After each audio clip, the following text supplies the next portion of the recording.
Pissing off? You fucking dickhead. Welcome back, everybody. Welcome, everybody, to the I Want to Meet LeBron James podcast. I've been doing this the whole... Okay, featuring a bandwagon hat. I'm Carl Legacy, Scouts Comedian on a mission to meet LeBron, as always, as you know. You wouldn't want to be a bandwagon fan, dude. You're a massive Illawarra Hawks fan from birth, right? Before the intro, I wore this because I was like, this is the first time I've had two Australian guests on the video podcast. It's been a mixture of one English, one. So I thought, like, let's fucking go home, you know what I mean? Yeah, you love the Hawks, though. Oh, yeah, fuck it. We went to a game, though. Yeah, we went to a game. LaMelo was injured and he was pissed, but he had LeVar. No, but I met LaMelo that game as well afterwards. Oh, that's right. And I met LeVar, so I just went down courtside and nobody had thought about it. So me and Jamal just kept walking halfway. We were like, oh fuck, I think we're doing it. Like every time we got closer, we were like, alright, I guess we're doing it. The rest of the team's just a collection of like 35-year-old white dudes who've been playing the Ukraine for the last 20 years. No, the second best player on the high score of that game was a ginger. Yeah. I remember seeing him at Dicey Riley's afterwards. I was just like, Illawarra, full of ice. I just like looked at him and I was just like, Illawarra Hawks, and he was just like, oh yeah. No one's ever recognized. That's like recognizing a waiter from your restaurant. That's like the equivalent. Got it, Brett? Do you want to get that Italian restaurant down the road from me? You play for the Illawarra Hawks. You gave me that plate of nachos a week ago. He's like, no, I also give you 30 points. Oh, that was you, yeah. Sorry. Did I meet you at a party 15 years ago, or did you play for the Illawarra Hawks? Because I recognise your face from somewhere. So no respect on this gym. That's what I'm getting so far. We got him. I'm very excited to have just two big fucking units here with me tonight. We got some real Zach Randolph, some Zevos on the podcast today. Who are you going to call the round man of rebound? You can't decide. I feel like the round man of rebound if you were both the Morris twins. Yeah, hell yeah, dude. Nobody is beating you guys for a box out, but I got these fucking weapons here. I say sharing our apartment like they do, and they live together in Phoenix.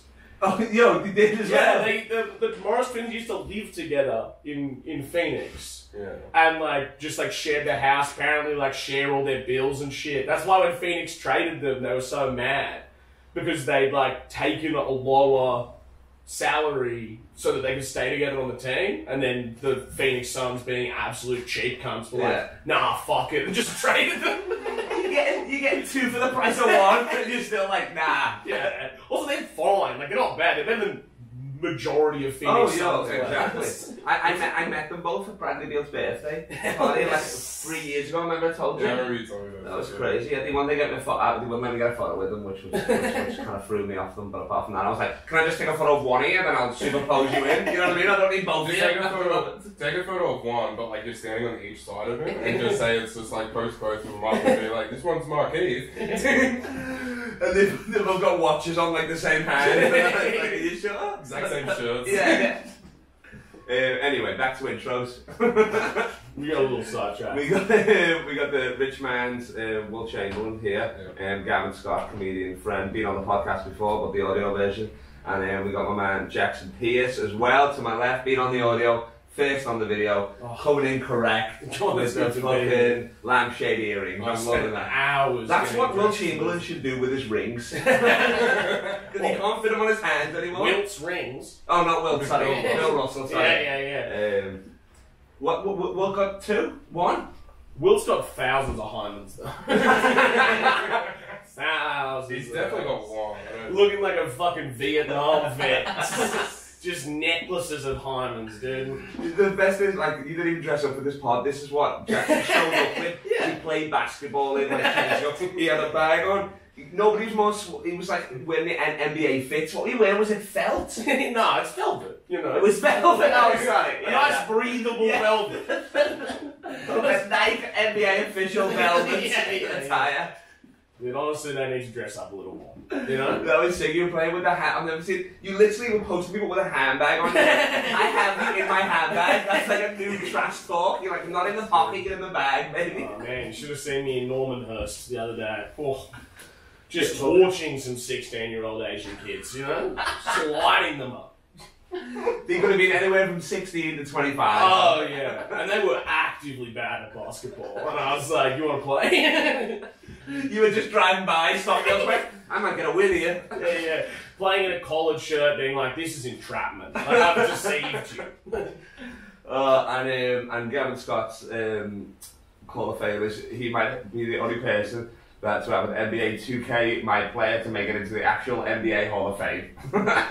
Hell yeah, dude. He's got Will Chamberlain stats. It's ridiculous.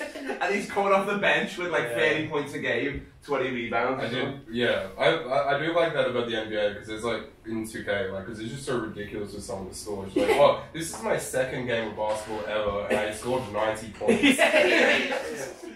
Just playing as a 5'7" guy who only dunks, and you're like, yep. Yeah, you like actually looks like you as well. Where's the athleticism? I have the stats of Spud Webb during the dunk contest. And that's it. Getting off it. And then Zebo regular season.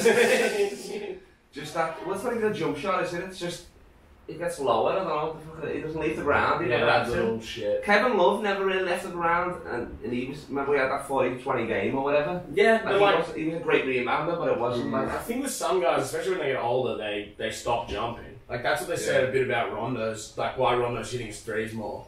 Is because before, like, if you look at, like, specifically young Derrick Rose and Russ are like this, where they get so fucking high on their jump shot that it almost fucks it up. It's just completely out of control. It's the same thing with Rondo when he was like hyper athletic. Is that same thing apparently Jason Kidd did, is he just stopped fucking jumping when he was shooting his jumper because he was like, like that actually adds a variable in that doesn't matter. And I'm not taking contested jumpers. Like I don't need to rise up over it. I need to wide the fuck open. So like if I just stand here it's better than adding in that element. Oh, for sure. Yeah, that's definitely true. With like, I mean, if you've got no defense, then it's like you've got all the time in the world. You don't have to jump, really. Exactly. That's what I feel like. I don't know if this is true, but I feel like some players put a fade in a little bit as well. To like counter that. You know, remember like LeBron back in the day? He still fades a bit now, but he used to fade a lot more on those threes when he didn't need to, really. Melo would always do it, but Melo just loved kicking out to draw the foul anyway. But yeah, like, and it definitely gets... I mean, Rondo's... It does look better, like LeBron's looks worse, it's flat as fuck, but it's definitely a better percentage than what he used to shoot. You know what I mean? But again, he shoots them pretty flat-footed, and he really only shoots them when he's like unless he's feeling it. He'll only shoot them when someone has just been like, I've left him open because I'm terrified of the drive, and I'll be like, I'm LeBron James, by the way, guys, you can't just leave me open. Like, I'm still gonna fucking look at it and pretty much tell you with my mind I'm gonna shoot it, but... Exactly. Like, you know, fault for not watching tape. You know LeBron's getting hot. It's not when he's hitting threes. LeBron's getting hot when he goes to that like deep mid-range fadeaway jumper that he loves. Oh my lord. And that's when you're like, oh, you're in big trouble right now. Like, my boy is really cooking. It's I mean, it's unguardable, really. It's like the Dirk Nowitzki with the space that he does, but he creates so much more space that he doesn't even need to. Like, I think he does it like, oh, I'm probably going to get on top 10 with this play. You know what I mean? Like, he doesn't really, he's already further away. Nobody's meeting him anyway, because he's 6'8". But he just makes it even more difficult, but he's just used to that shot, I feel like. There was a play during, like, I think it was during, like, the early rounds of the playoffs, where LeBron legit, like, did a turnaround fadeaway on nobody. Like, he was just like, and just turned around and faded away and hit it, and it's like, bro, what are you doing? Like, just fucking around now? I thought you were talking about that fadeaway where he literally faded away on Jay-Z as well. You know, when he was sitting courtside with Beyonce, and it was like, LeBron, like, kind of travelled, didn't get caught, but he missed the open layup against the Wizards. Then he caught that, turn around off the glass banker, and Jay-Z's just like, I just bought this team. Dear God. Imagine being Jay-Z when he first bought those Brooklyn Nets and was just watching them play and being like, Jesus Christ. Where's the youth? Where is the youth? What the fuck? The youngest player was Joe Johnson. When did he get to the Nets? It was literally when he became the Brooklyn Nets. Oh, so when they went from the New Jersey. Yeah. That was them, so the whole when they moved to Brooklyn and shit. When they made possibly one of the worst trade deals in history. They're still paying for that with picks, I think, eh? It's not true. They didn't end up being as bad as it seemed like it was going to be because those picks aren't as good anymore. because they're a better team, and hopefully that fucks the Celtics and fuck Danny Ainge, that Republican cunt. But like, you know. Yeah, nah, but like it fucked them hard for a bit because they were in a rebuild for what would they bottom of the league for 2 seasons? Yeah. I think so. It definitely. And they were playing like they were the worst criminals in terms of like being like Golden State shoots a lot of threes and plays really fast. What if we did that, but we're bad at it? And we have Brooklyn versus our best shooter. Yeah. It's like watching this disgusting, like, Frankenstein's monster version of Golden State and being like, this is not the same thing, guys. Like, all these weird, like, ISO transition threes are not the same thing as, like, the fucking poetry basketball they're playing over there. Like, these threes are not the same, dude. That's going to be scary when I come back next year, because, to be honest, they're not going to come back at just the Golden State. They're going to come back with somebody else. Like, it's the same as when they lost against the Cavs, they came back with Durant. Yeah. They're not going to come back with just Steph, Clay and that. They're going to trade that pick and do something nasty. That would take, taking Wiseman is not a bad option for them, because they've always liked super athletic rim running rim defenders. That's true. Like, but then that Pascal is nice. Like Eric Pascal, you can play him the power forward, play as the backup for Draymond. Okay, yeah. Because I don't think he's like... That's his true position anyway, isn't it? Yeah, and I think that like with Wiseman, he doesn't really have that much like offensive upside. He seems like the type of dude who's like very limited to just dunking. He has like no shot creation. Yeah. But like if you're not asking to do anything on offense other than catch lobs, be hyper athletic, and then on the other end, you're like your job is to like slow down Giannis or AD or one of those dudes. Be a young Rasheed Wallace. Yeah. Pretty much like. Just be hyper athletic, like that's all they need. Where's Willie Cauley-Stein? Is he still there? He's in Mavs. Oh, so he went from the Kings to Golden State, and then he went to Mavs after that. I know he's in Mavs now. And they've got who did they get? They have someone weird at center. I can't remember. That's what I thought it was Willie Cauley-Stein. No, it's someone like him that they really like. That like they're one of those classic things where like coaches will come out and be like, he's actually really good, and you're like, I don't think so, man. No, that's what he said about JaVale McGee. It's like, no, your team was so good. It's like now he just won a championship on the bench. You know what I mean? JaVale is like a good prototype big man for them in terms of like. Wiseman is like a much upgraded version of JaVale McGee, where it's like he's athletic, he's quick, he's dumb as bricks, but like you don't need him to do anything complex. Yeah. You're like, just do your job and get the fuck out of the way, man. Yo, I know you be getting a basketball boner at home, yo. This is like so in-depth basketball, I fucking love it, yo. Let's get back to it, because I had an idea last week that I saw it, but it was like I was going to get a tattoo if I got 1,000 views on the podcast. I did not. Because everybody watched it on Facebook instead of the YouTube. So that was the problem. It always hit 1,000 on the Facebook. But then obviously they're not the rules. So, but I was going to get a fucking trophy, the Larry O'Brien with a bubble around it, which I thought would be pretty sick, like just to remember it or whatever. But what I reckon about this is an idea. If I went to an LA game and I proposed to like my missus or whatever, or even just got a stand-in or something, you know what I mean? I love that you've immediately backed away from actual commitment. You're like, oh, obviously it's a bit.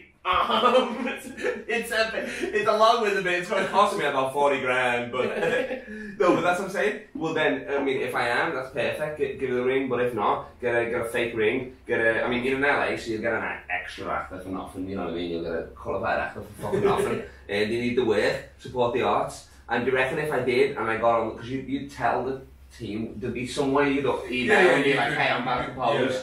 Can you do it in a timeout or something? Do you reckon? Like, LeBron would, like, you'd be able to meet the team, or LeBron would, like, it depends how close you are. Would he come and congratulate you? I don't know. Absolutely. LeBron gives a fuck about that. How many proposals do you reckon happen per game? Propose to Jeannie Buss. That's what you need to do. You need to marry Jeannie Buss. What ring would I be able to give her? That she already has now. She's got all the 80s Lakers rings now with the inheritance. Yeah, I don't know. Maybe she wants a touch of rough. I'm coming in with players. Hello, Jeannie. Please. Well, you reckon there's how many proposals a game?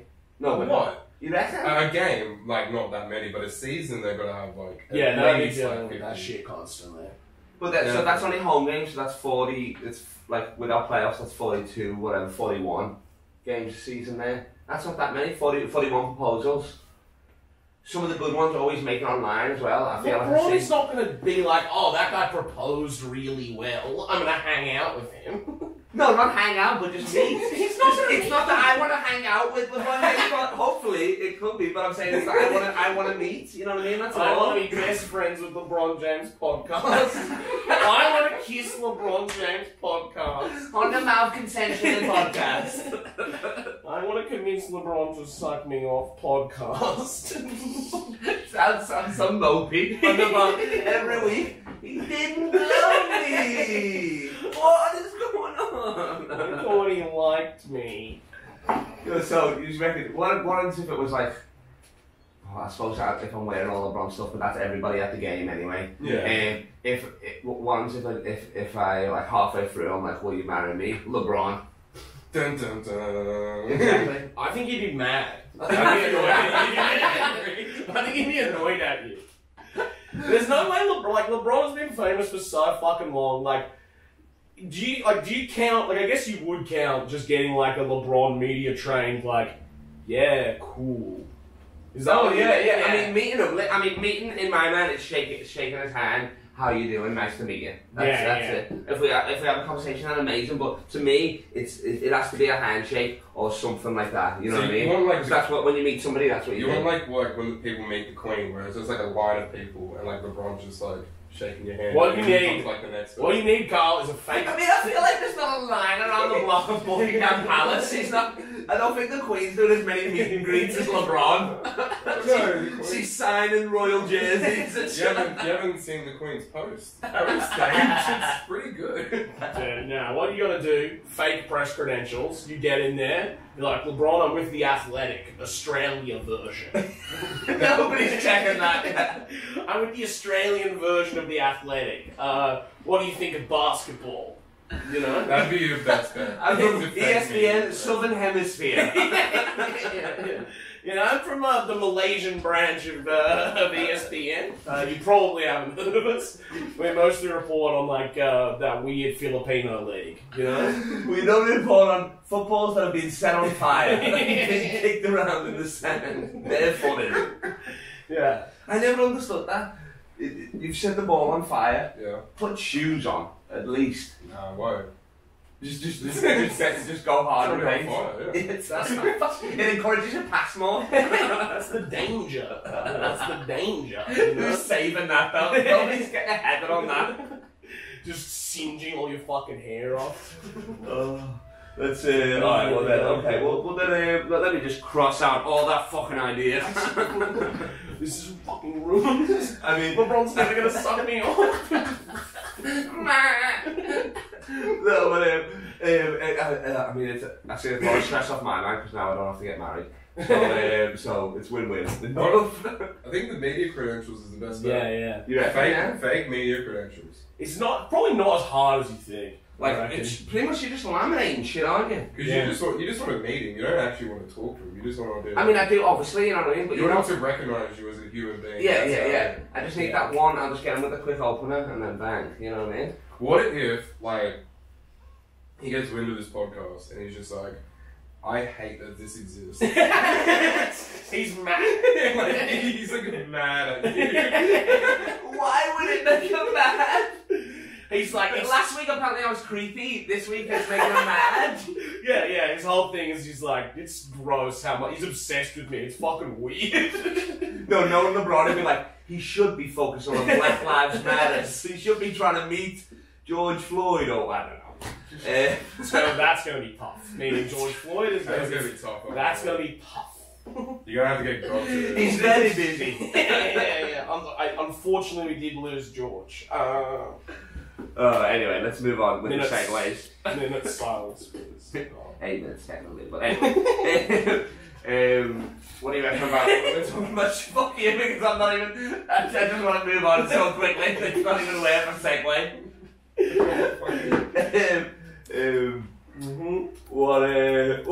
What's the deal? We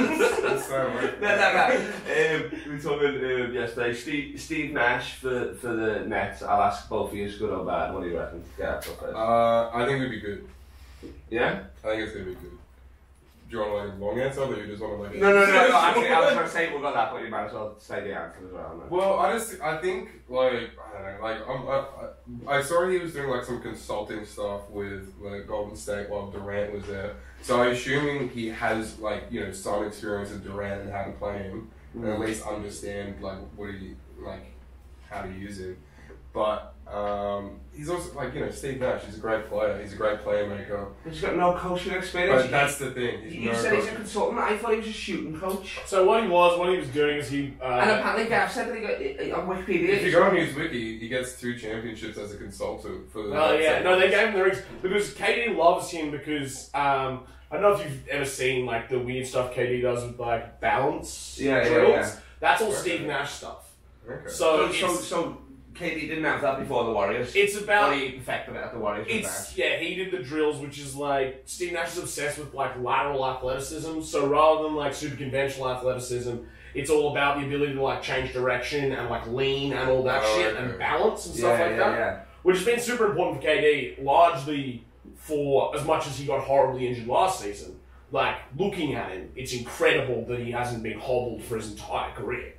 And he credits Nash for teaching him a lot of stuff that he thinks is like really important to like his longevity as a player.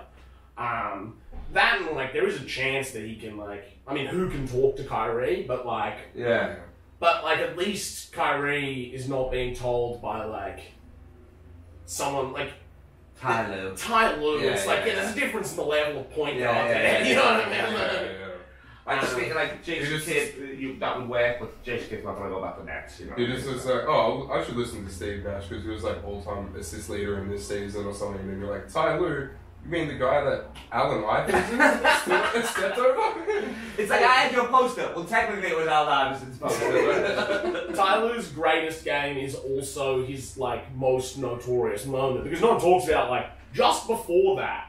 Ty Lue is like locking up AI and everyone's like, this is incredible. And then it's like, oh, this is going to be the peak of Ty Lue's career. And instead, it's just another man rubbing his testicles on his face. And he's just being like, well, fuck. Locked him up in a strong way. He locked him up the way Iguodala locked up LeBron. Yeah, I mean, you know what I mean? Like, he's still average. Locks up AI. Yeah, exactly.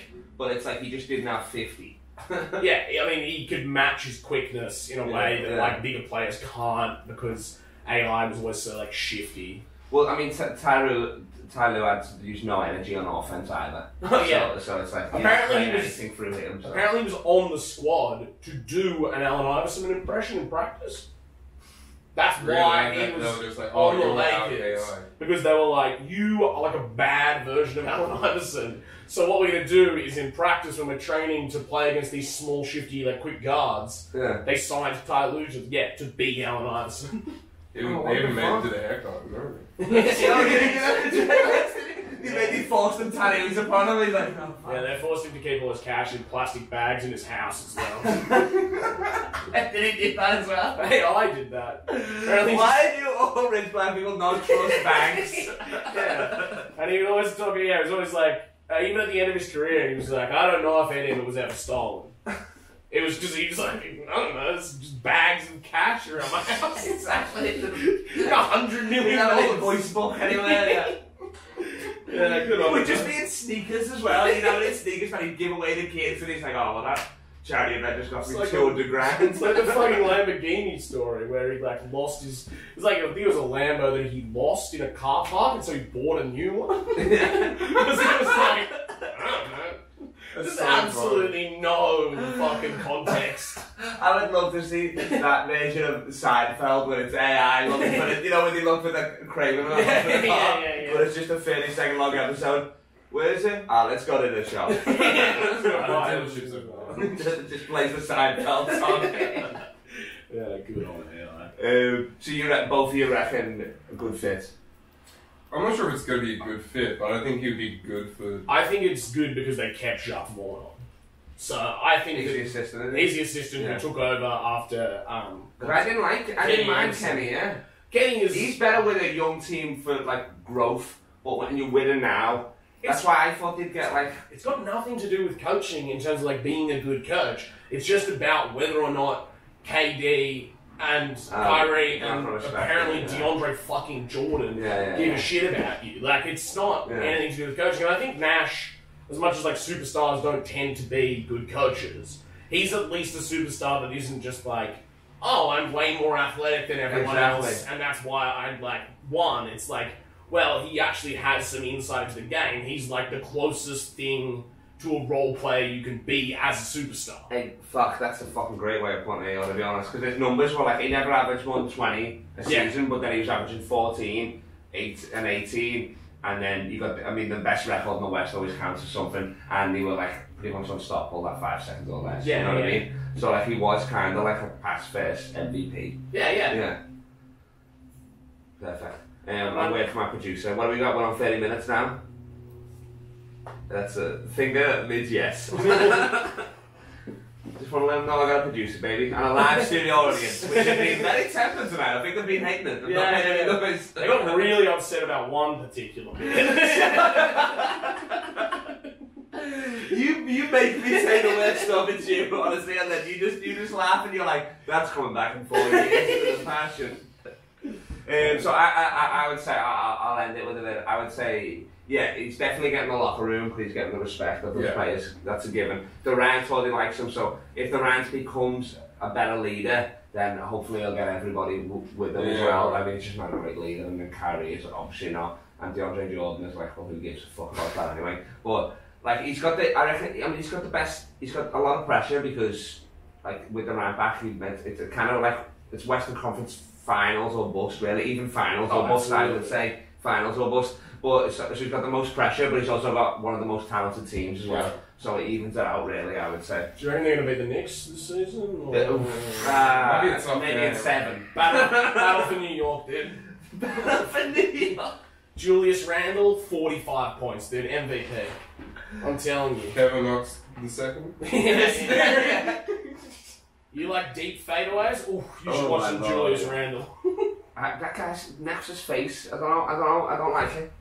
What, Julius? No, Kevin Knox. He looks like a pug. Yeah, like a pug, you know, it's weird as fuck. He reminds me of like Gordon Ramsay. The chef? Yeah. Oh, okay. It's just like Gordon Ramsay. Oh, he's got one of those fucking faces, who do you reckon's got the hardest coaching job next year? Stan Van Gundy? Would he? Well, New Pelicans coach. I love Stan Van Gundy, me, to be honest. Bit of 4-out offense. I imagine that's what we're going to run. Yeah. Some classic Van Gundy shit, where it's like, you know, like we're playing with fucking Dwight, like centerpiece, like bully ball offense, then with like a 4-out shooters. We don't have the shooters. I guess we're playing. Yes, I mean, Lonzo wasn't shooting badly. JJ coming back. Yeah. You need a coach as well that needs to get behind Lonzo. Because like either use him to his potential or don't half-ass it. Yeah, I think we'll even die with him. There's no point saying, okay, Drew's our point guard one game, Lonzo's. It's like, no, Drew, you're the shooting guard and a defensive lockdown specialist, and Lonzo is just the floor general. That's, I adore Drew Holiday, but like I don't hate trading him now.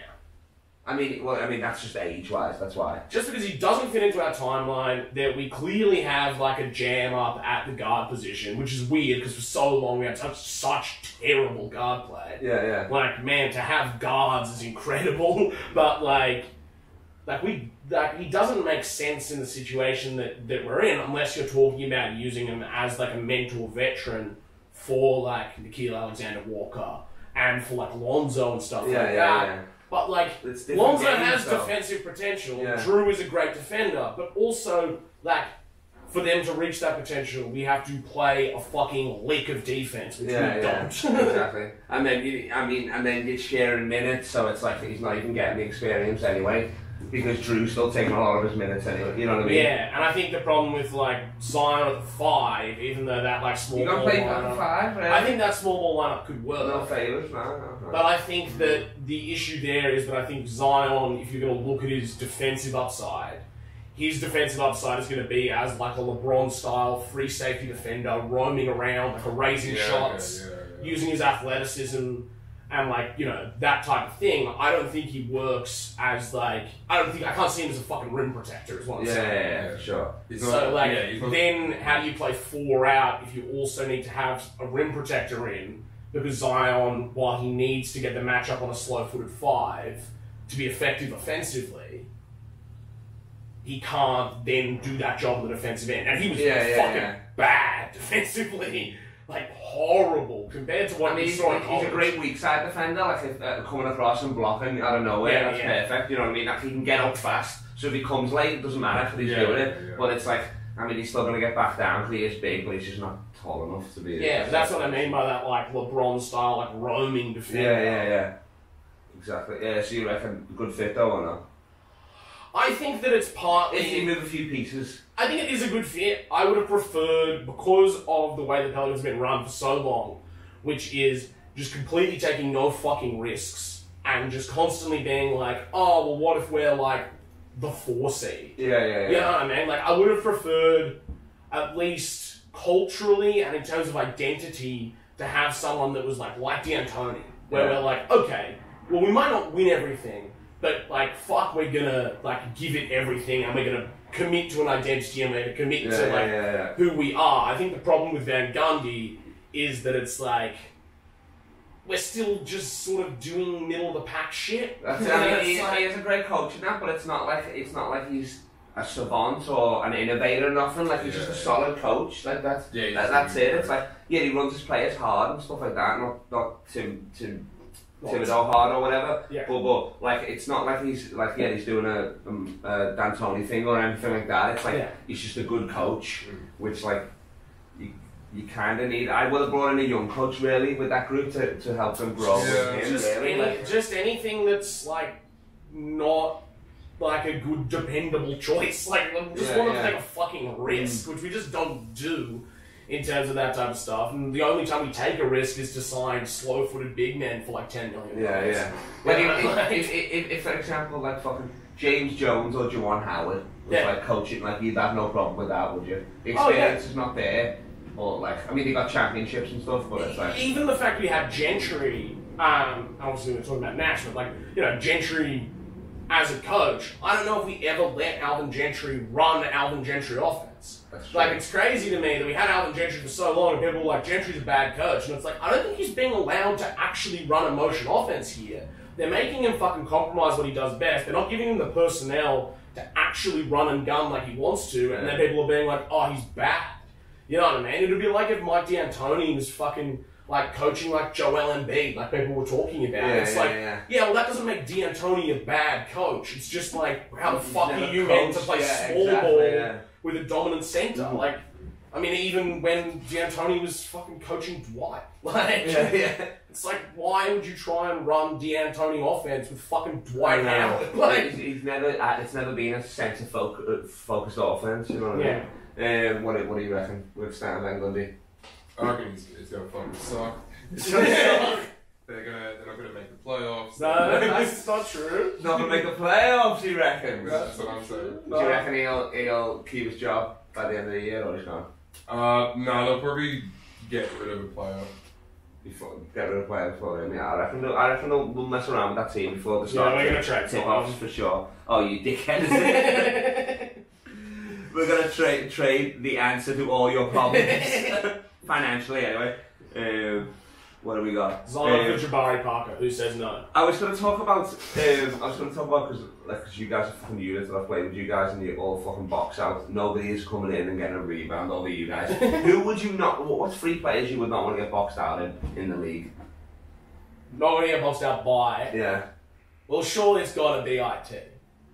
IT. Isaiah Thomas. Who would you not want to get boxed out by? Yeah. Oh, I was talking like humiliation. Oh yeah, but I still think you would still get it. I'm talking about somebody planting, bang. Yeah, you know what I mean. You got Muggsy Bogues. Yeah. I was like, I don't want to be on film getting backed down by a 5'7" man.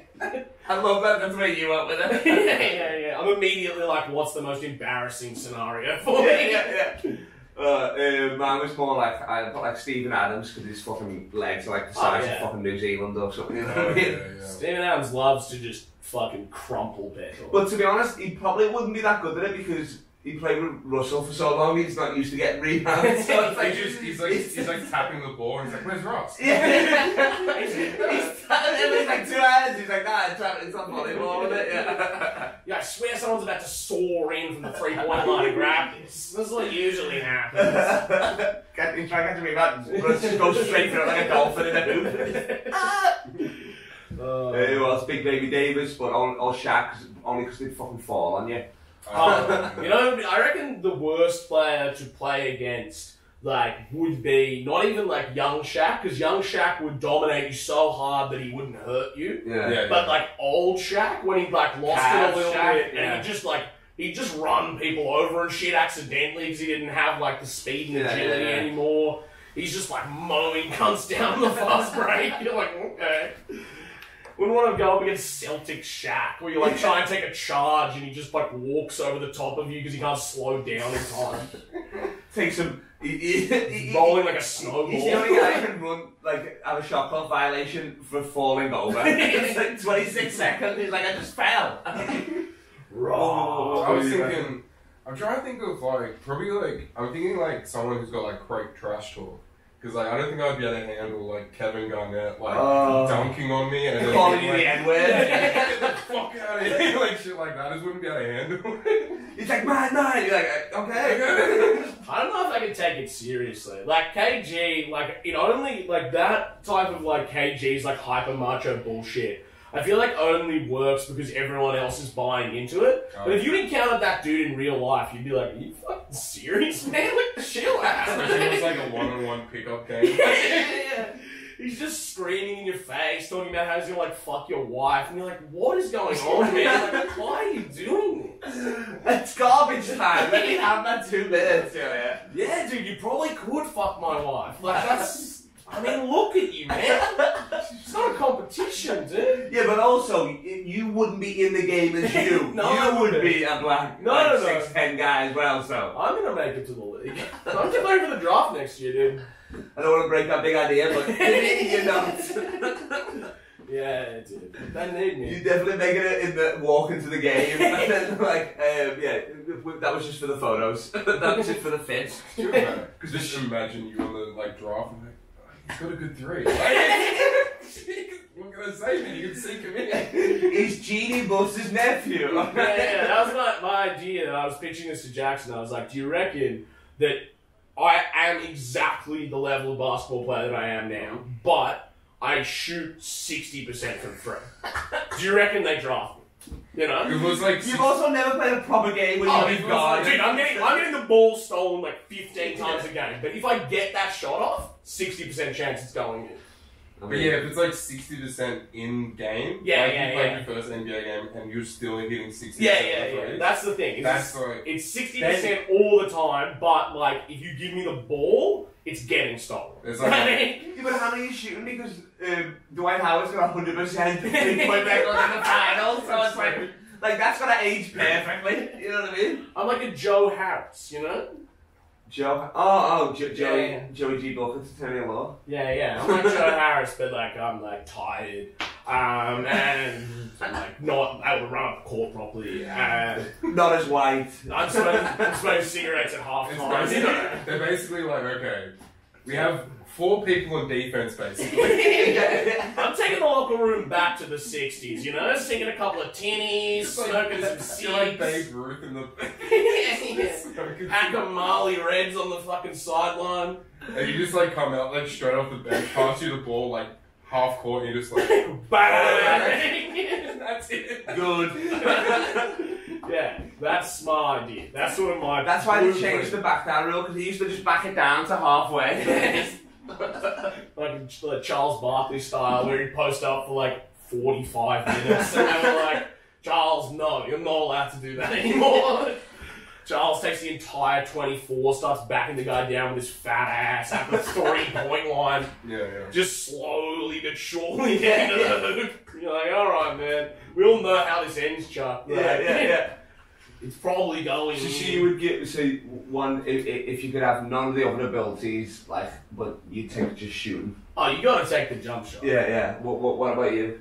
If I have one thing. Like a block and like shot blocking. Yeah. It'd be blocks. It'd be like if you're like in 2K and on like, ground blocks. You got like everything at like 25, but like ones at 99, blocks at 99. That's hilarious. Yeah, out there looking like fucking Ben Wallace. I would love that. I would love the handles, but with like no finish or no jump shots. So you're doing everything, you're crossing up everybody that are on the floor and they're holding an ankle, but then you just can't make the open shot. You get like open layups, but it's like going over the hoop. That's like every fucking and one mixtape where they're like, that was incredible, and he just blows a fucking layup, and you're like, what the hell? Every and one mixtape is shit if you apply actual basketball rules. You're like, it's a travel every 2 seconds. The actual game will be like, turn over. You can't throw the ball off his head, then kick it backwards with your foot and do a flip. That's not allowed, obviously. We gotta give him a quick mention to what did you name our group chat? I'm gonna tell people. JD and the Straight Shots. Named after James Dolan's band. Yeah, like such a basketball reference. It's not, but it's so niche it is now. It's like, oh, if you know, you know. He has a song called "I Should Have Known," which is about his friendship with Harvey Weinstein. Oh my god. Jesus Christ. You should have known. I feel like. After your track record with Isaiah Thomas, dude, maybe it's done a little bit suspicious with all of your friends, you know? How about this as an idea then? One we'll finish on this. Once I wrote a song about LeBron. You wrote a song, and one ever did. What? That's like definitely a heartfelt song. Okay. And like maybe it goes famous, something like that. It goes viral. I think, Yeah. you would get angry. Yeah. You would get louder. You would say like LeBron, that's almost definitely happened to him since he was like 18. LeBron could probably get real musicians to write him songs if he wanted to. Oh yeah, I was gonna say, Lil Wayne's dropping them all the time and he doesn't give a shit. Yeah. So why would he think of the first mixtape that dropped?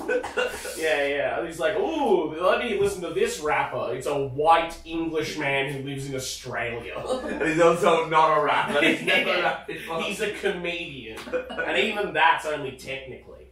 Alright, well, what's your fucking ideas then? I told you my idea, press credentials, dude. Oh, press credentials? Yeah. You reckon that one? I would dress up as one of his sons and then just see how long he doesn't notice. Oh, well, he always involves blackface, so that's a bit tough. LA Hair Growth Clinic. LA Hair You start working at an LA Hair Growth Clinic. LeBron comes in. Eventually.